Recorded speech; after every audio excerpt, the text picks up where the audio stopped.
Thanks so much for the introduction, Hao, and thanks to Trek and NITC for having me, giving me the opportunity to present today.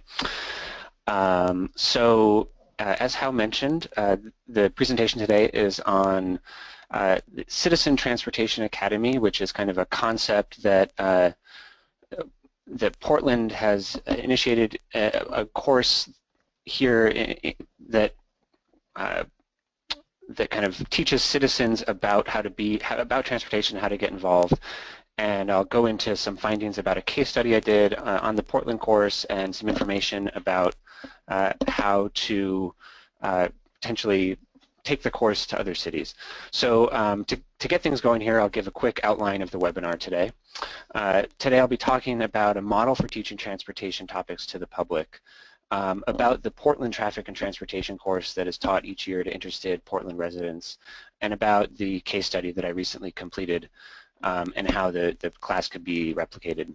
There are 4 basic areas that I'll be covering, including why would you want to teach the public about transportation and what are some current approaches, some background on the course, about the case study and what I learned, and how these lessons can be applied in other cities through transportation academies. So first I'd like to take a few minutes to discuss a bit of background about why you'd want to teach transportation to the general public. So transportation is a topic that affects everyone, and you can see some of the pictures here about some of the ways that it might affect you, waiting for buses, trying to cross arterials. But more importantly, there are often things that people can do to make sure the transportation system better serves them, and those might include being involved in planning sessions or neighborhood meetings or other things that you can do to kind of get involved. However, I'll take a few minutes in the next few slides to talk about a few interconnected motivations for teaching transportation to a public audience. One of the first goals of a planner is to involve the public in the decisions that affect them. You can't discuss this topic without mentioning Einstein's ladder of citizen participation. Many of you are probably familiar with this graphic, but I had to show it anyway. Of note is that many of the lower rungs of participation are in fact either non-participation or tokenism. These are often the types of levels of citizen participation that accompany mandated citizen participation, or when planners are merely checking the so-called box.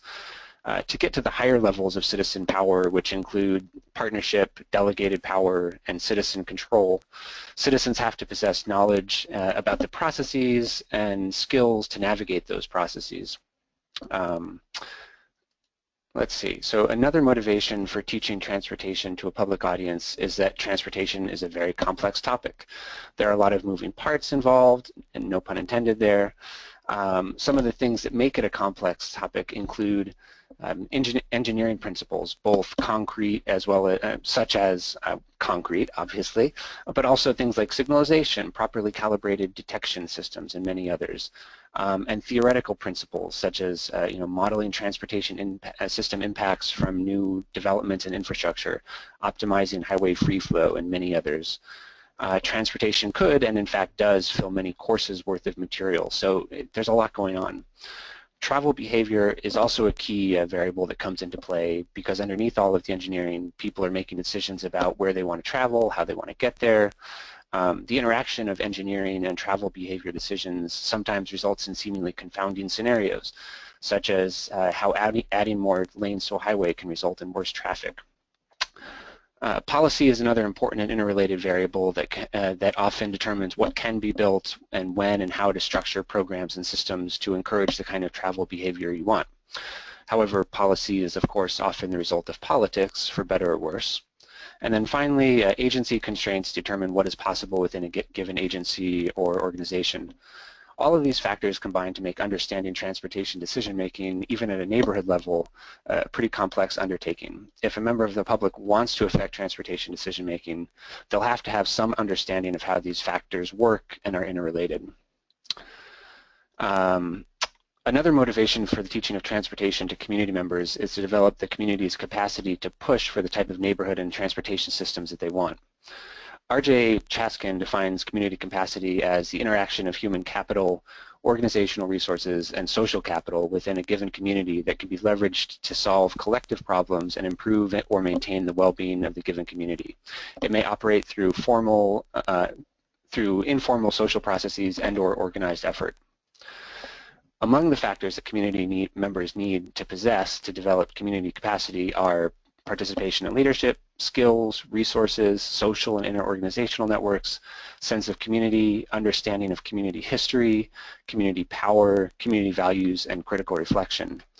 A transportation course probably can't get all of these things across, but bringing together interested and motivated community members to teach them about this topic that affects all of them can serve to develop many of these elements. One last motivation I'll discuss before moving on is that of fostering connections, both among community members but also between community and transportation agencies.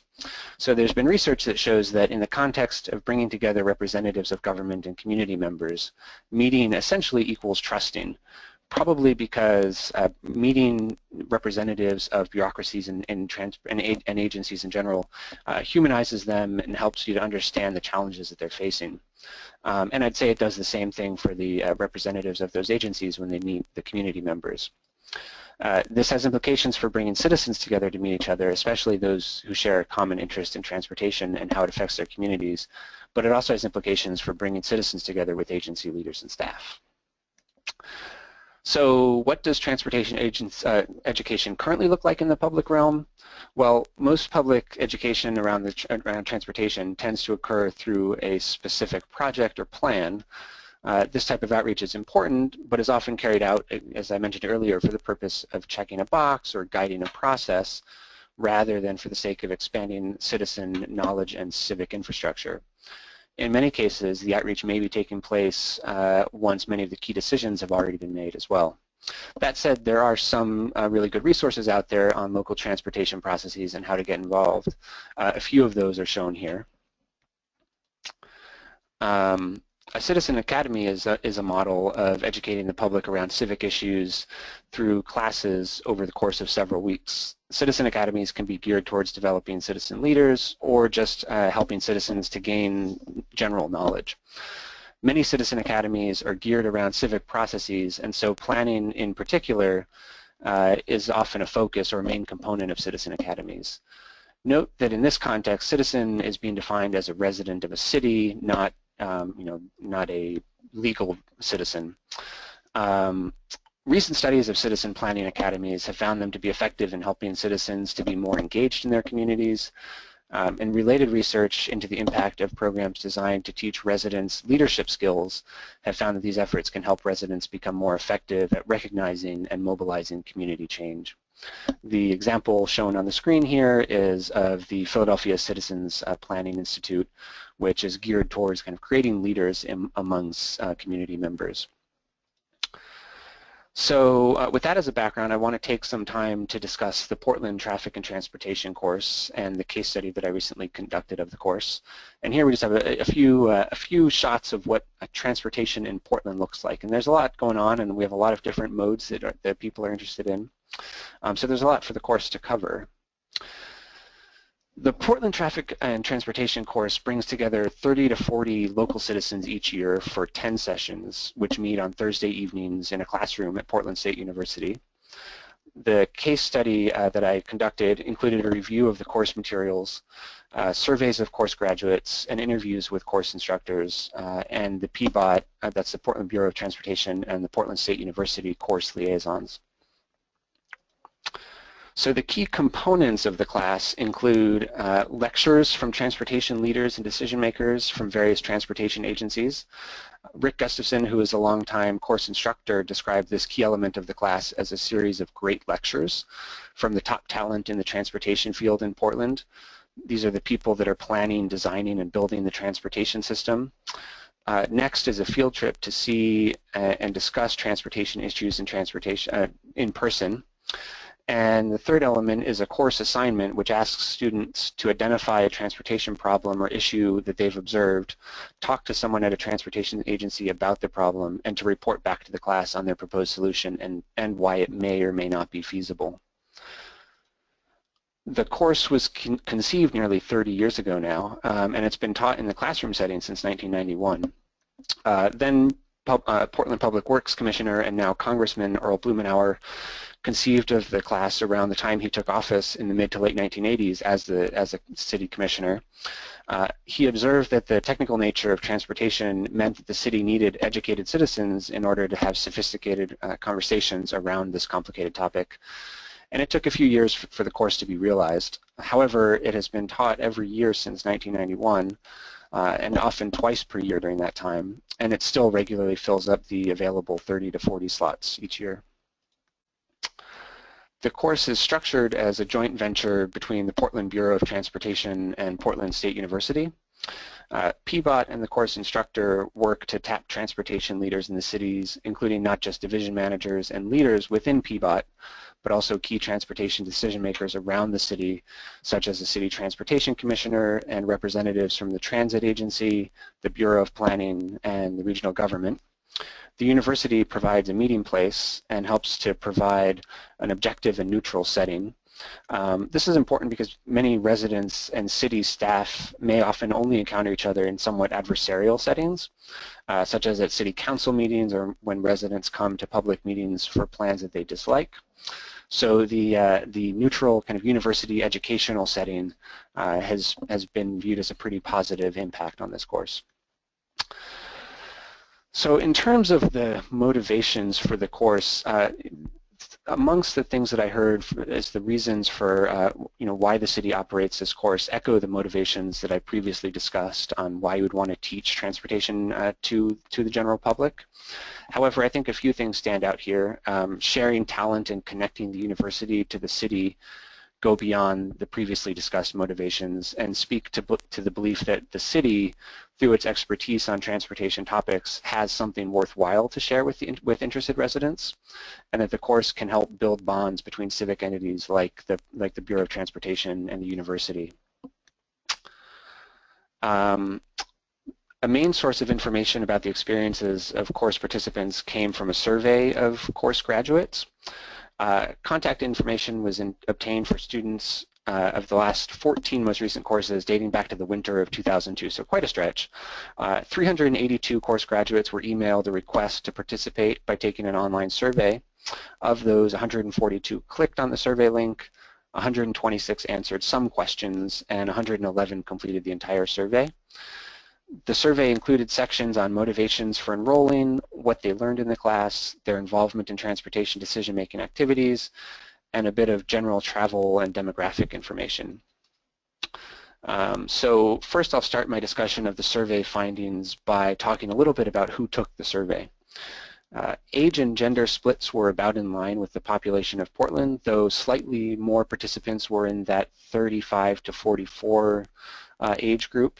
And slightly more men than women took the class, or at least responded to my survey. So I'm not sure how representative it was of the overall survey, of the overall class, but it's the best estimate I have.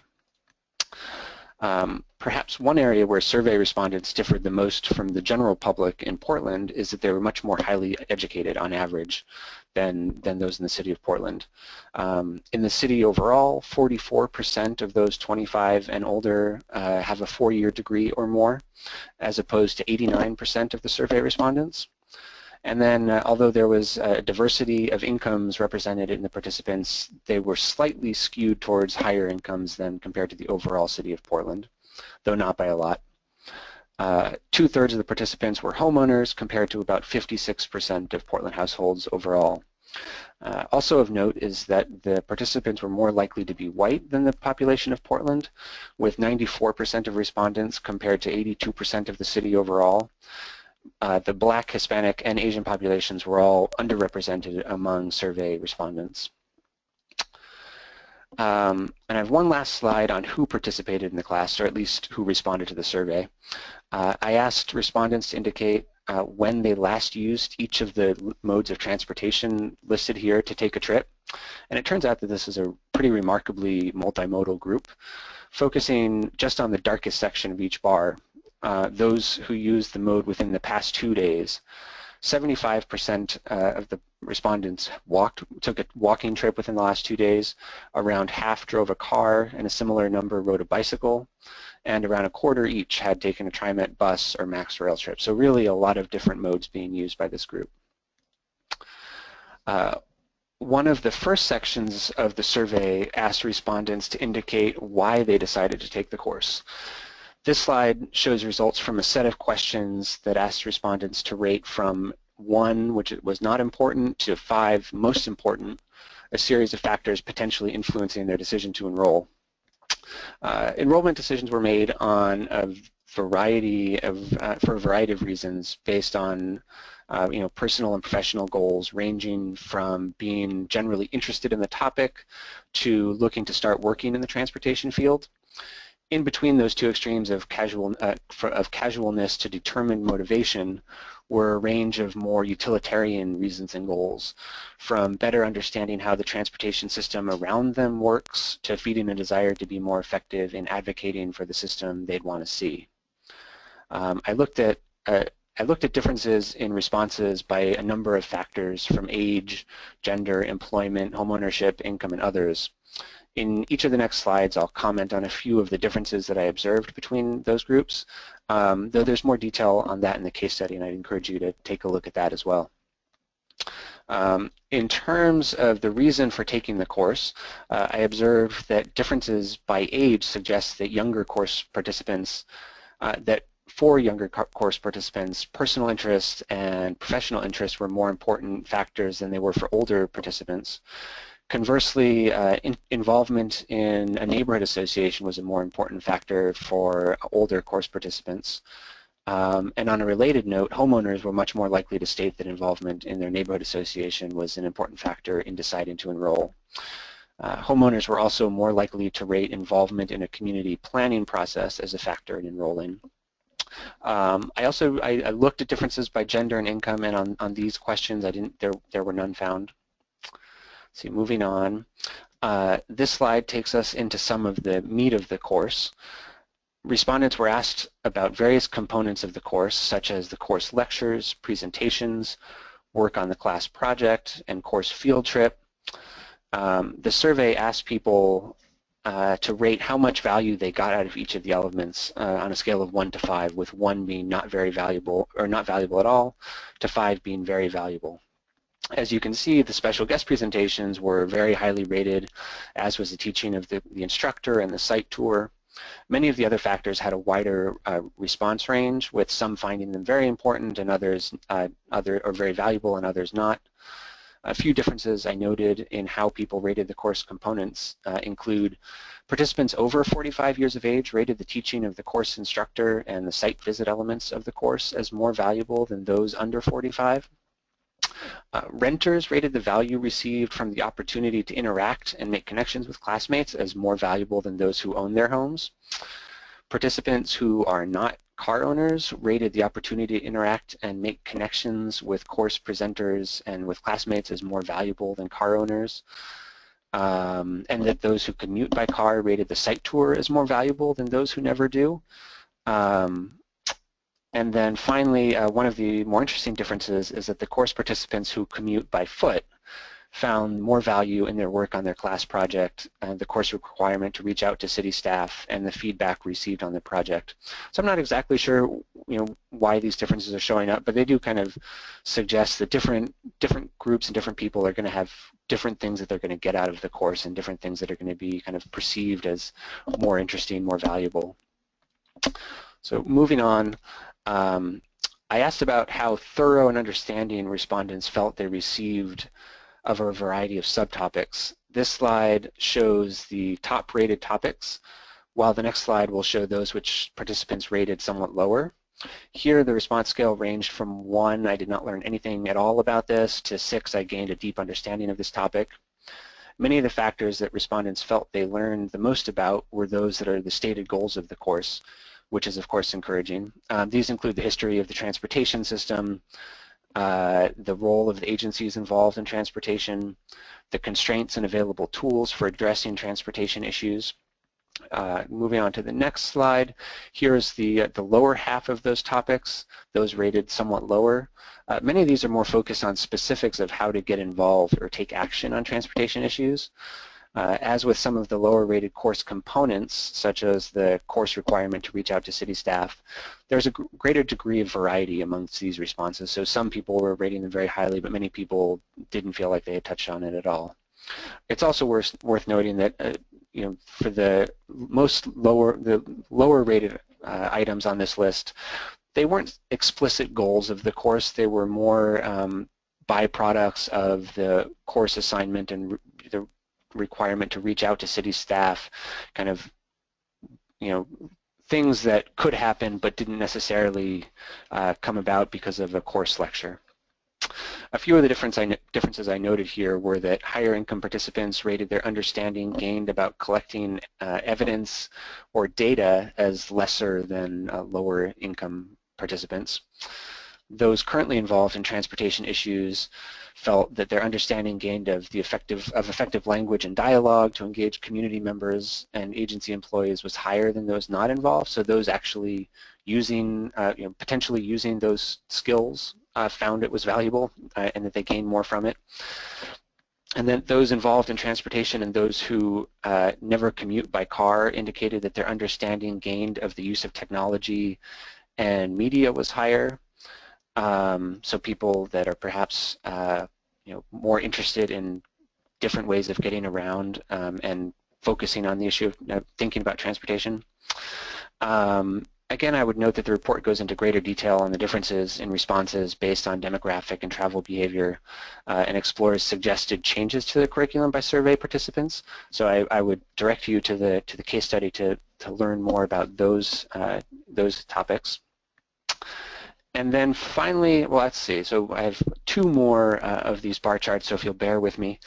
I asked respondents to indicate how often they participated in a variety of civic activities related to transportation.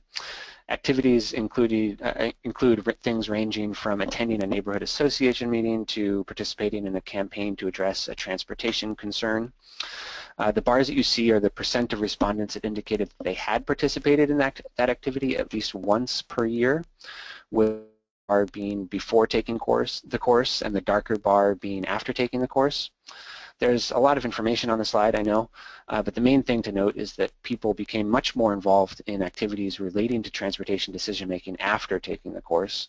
Now, I can identify that the course exclusively caused this increase, and in fact, it's likely that the people who opted to take the course were probably interested in getting involved in transportation. However, it appears to have succeeded on some level in helping those people kind of take that leap and figuring out ways to get better and to get more involved, and perhaps making the connections to get more involved as well. And then here we have some basic information on student completion of individual course projects. And as a side note, I promise that this is the final bar chart that you have to look at during this presentation. So 102 of the 110 people that I surveyed had completed a course project. Among those, there were proposals to address specific safety issues such as speeding or unsafe street crossings.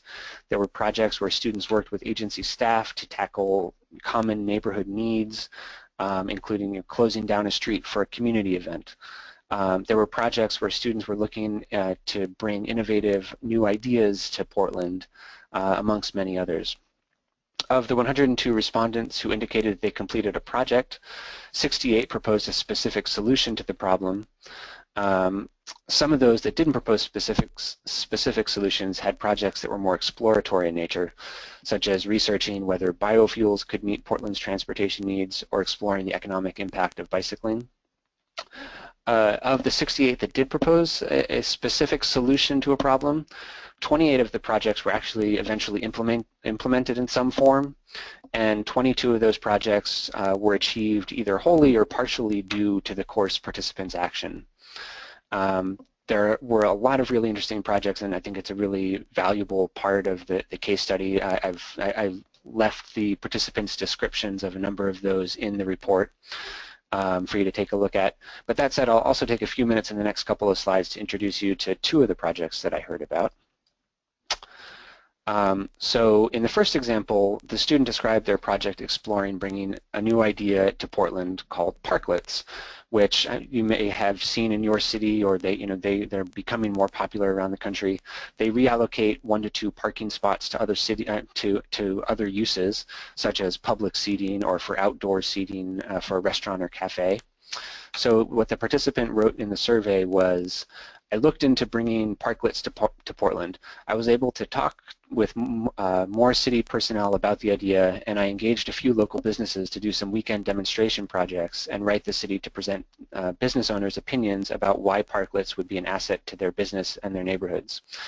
A staffer at the Portland Bureau of Transportation championed the idea and moved forward with designing an official city program for it. The program is now called Street Seats.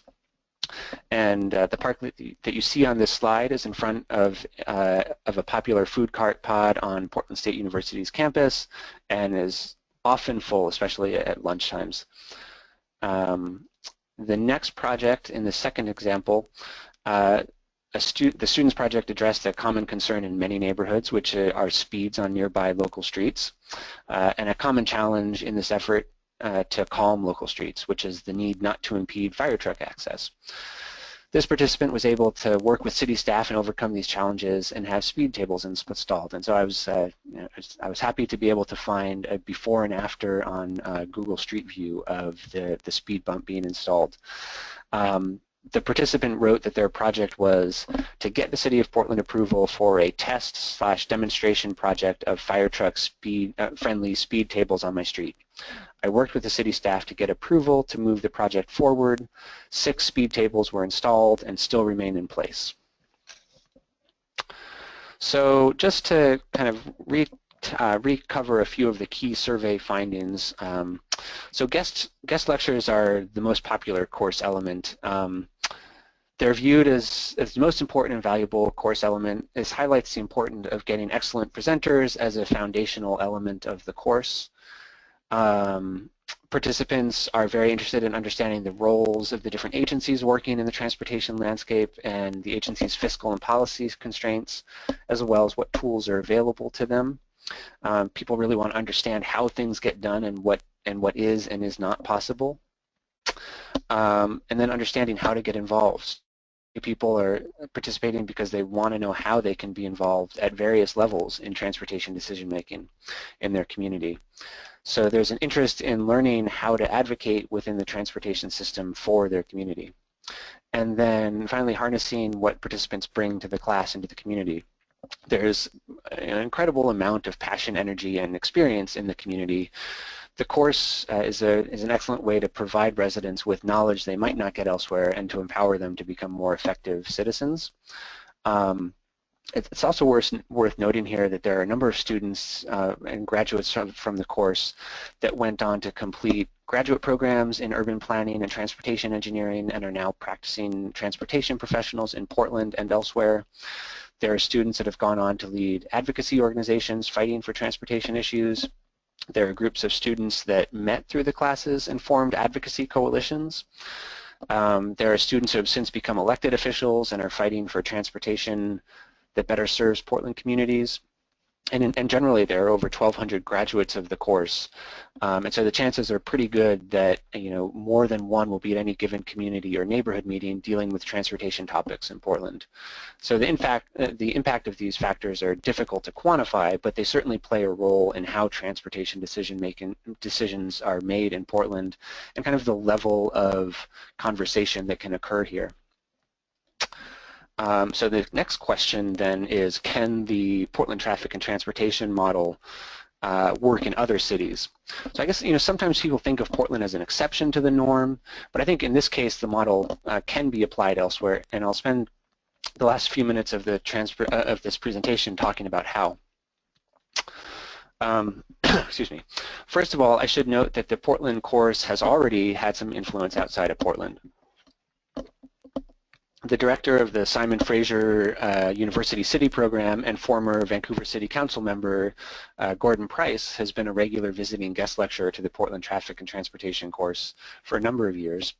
And in 2010, the city of Surrey, British Columbia, in coordination with Simon Fraser University, launched the Surrey Transportation course and have taught it each year since. And it's largely based on the Portland Traffic and Transportation course. So it can be done elsewhere and it can be successful. However, in an effort to facilitate other cities in developing their own transportation course, I've put together a course curriculum and implementation handbook. The curriculum is modeled off the Portland Traffic and Transportation course along with citizen planning academies from around the country. I also talked with public involvement experts on how to better serve traditionally underserved communities and those for whom, you know, an evening a week might be a tall order, so kind of thinking about how to make this more effective in other kinds of situations, other cities and other neighborhoods. The implementation handbook is a 29-page document outlining how to develop a citizen transportation academy. It's important to note that each city's transportation system, from its development to its agency structures, varied tremendously from city to city. Thus, the course naturally will need to be adapted to the local context, which will take some time and dedication.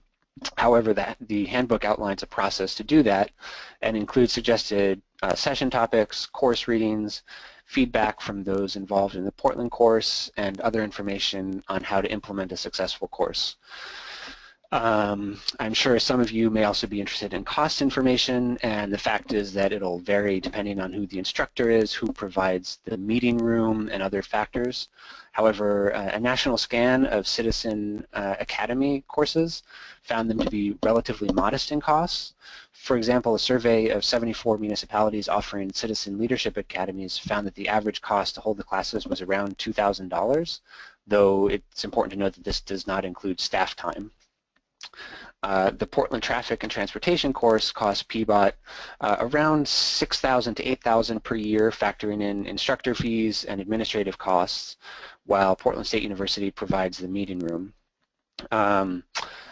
The staff time to get the course off the ground would have to be added on top of that. So there's a bit of a range, but I think in general it can be done pretty modestly. The handbook also has a checklist of things that need to happen to launch a transportation academy. You'll notice that number 1 on this list is to develop champions of the course. Champions are essential for galvanizing the will of the agencies involved to participate, to help recruit top transportation staff to give guest lectures, and to spread the word about the class. And then my last slide, I'm going to highlight a few of the findings from conversations with some public involvement experts from around the country on things needed to make such a course successful. These lessons and others are detailed in the handbook as well. So first is mutual understanding. There's a need on both the part of the agency staff and the city to better understand one another, including kind of what constraints and desires are on each side's part. Technical and systems knowledge. So as discussed earlier, transportation gets very complicated very fast because of varying levels of authority, different agencies, overlapping jurisdictions, blurred distinctions sometimes between agencies' roles. Learning how to navigate these different layers is really important. Relatedly, citizens need to think in terms of systems that and the effect that one change might have on another interrelated component within the transportation system. So citizen agency and trust. Residents have to have the confidence that if they engage in the transportation decision-making process, they'll be heard and they'll have some influence. This is a really hard task to achieve in some cases, and it requires that citizens know how to become involved and what tools are available to them. These things can be taught in the course. However, particularly in communities where their voices haven't been heard in the past, this process is going to take longer. Accountability, so getting community residents involved in the course and in local transportation issues is great because it makes people more invested, and it also gives them the right and the impetus to demand accountability when they've been told one thing, or when some plan has been proposed. Community history. So in order for the course to be successful, it'll be important to know that the community, and working to set up a local course. It'd be important to work with community members to understand their past experience with government and transportation planning, along with the community's needs and wants. Courses would probably benefit from using real examples from the community in order to demonstrate what the value of what community members can achieve. So overcoming barriers to participation. So low-income communities present a special challenge because often basic needs like long work hours and taking care of children come first, and people don't necessarily always have the time to get involved. Further, in some communities, they may have to travel further to get to a central meeting location for a course. So organizers may consider locating courses close to the communities in which people live, providing food or childcare if the course is in the evening. And I would add that language challenges could be a considerable barrier as well that, depending on the community, you'd have to consider. So with that, I want to thank NITC and IBPI for funding the project, and thanks to How and to How Hagedorn and NITC for the opportunity to present this webinar. And with that, I think we have 2 quick survey questions for you, and then I am available for any questions and answers. Yes, that's absolutely right, Nathan. Thank you again for your great presentation. So we do have 2 questions for the audience. Again, this webinar is a bit unique in that this research is very applied, and we feel like the results are readily implementable by the various cities or folks who are in attendance. So we would like to know from you, does your community have a transportation academy?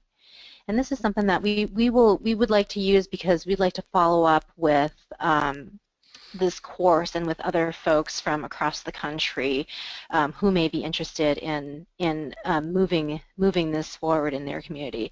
So if you take a moment, could you please select from the poll? So the question again is, does your community have a transportation academy? And you can select yes or no. And when most of you have voted, we'll close the poll and share the results with you.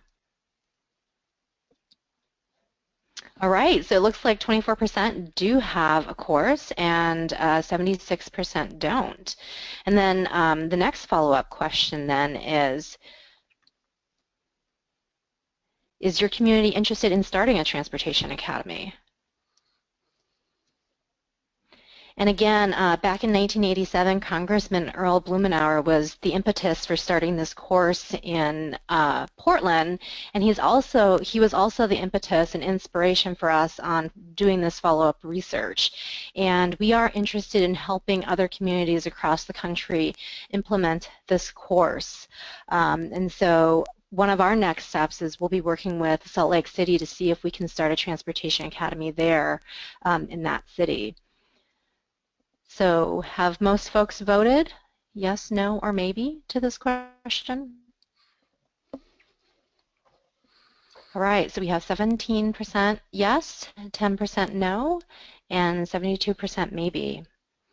All right, and with that, there are a few follow-up questions for you, Nathan. The first one is, I think you did cover some of the information about the cost, and this was from San Francisco, and it was how much does it cost to put on the course, and I think you had mentioned anywhere from around $2,000 to $7,000 a year in the Portland example. And then they're just wondering, what would it make it possible to run such a course there in North San Francisco Bay Area? So if you can just reiterate, like, sort of the key things. In terms of the cost, is it still related to that, or to? Just after the cost, like, what are the key ingredients to making sure the class takes off? Yeah. So I would say that kind of gets back to thinking about the checklist of what are the things that you need to do to get this course off the ground. So, as I said before, number one is developing the champion, finding and developing champions of the course, getting people that are going to really go the extra mile to get agencies and agency staff involved in doing presentations, people that can kind of galvanize the community and the resources to support the course. And so an agency is going to have to spend some money, so somebody's going to have to convince them that it's worthwhile. So I think that that's a really important role. I think finding the person, the instructor, who has the kind of the motivation and the time to get the course off the ground and then keep it going is going to be very important. And then convincing, or not convincing, but conveying to guest presenters kind of the importance of presenting quality presentations, kind of doing their homework and preparing for it.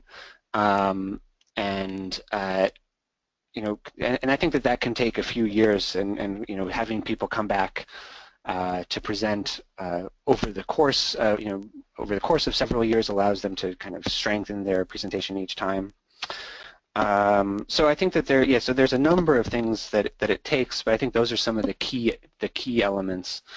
And then it's just a matter of making sure that you have gotten the word out, that you have the location, and go through the process of kind of figuring out what the course materials and assignment would look like. Okay, great. And then, so you had mentioned that, well, the course was started in 1987. Was it the first class then was implemented in 1991? Yeah. So the first class, as I understand, was taught in 1991, and so it was I don't want to say festering. That's the wrong word. It was as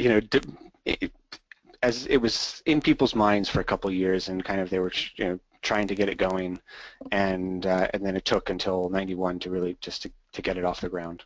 Okay, and I know that festering may not be the correct word, but what were some of the specific challenges, if you can, were you able to find out what some of the specific challenges that prevented from the class taking off?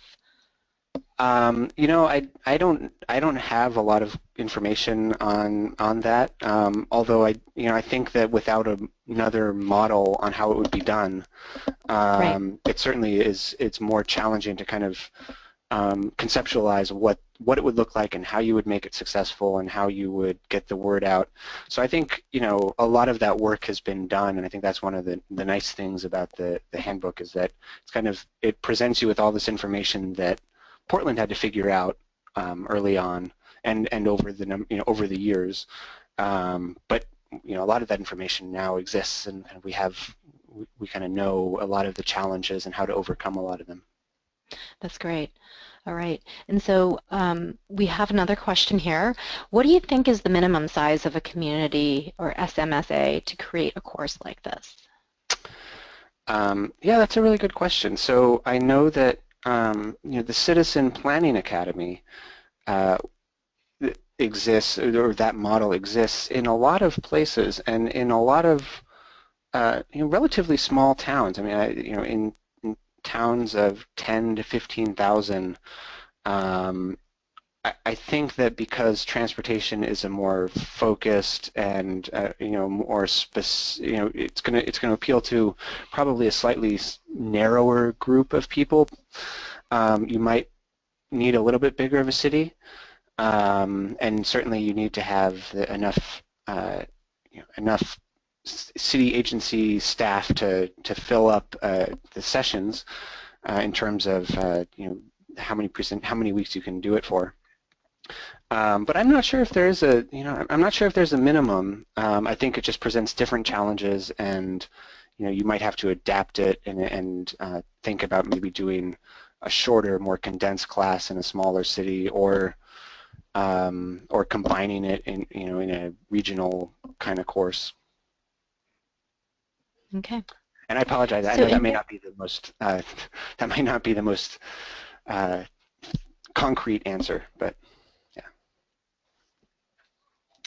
All right. So in your literature review or analysis of other programs out there, so this question relates to whether the course affected or has been affected by the public transportation training in Walnut Creek, California, that was analyzed by Susan Shaheen in 2010. Are you familiar with that work? You know, I'm not, and so I'll have to go take a look. I haven't heard that it has affected this course, but I'll take a look, and that's something I can, you know, maybe if we send out answers, I can respond to that. Okay, great.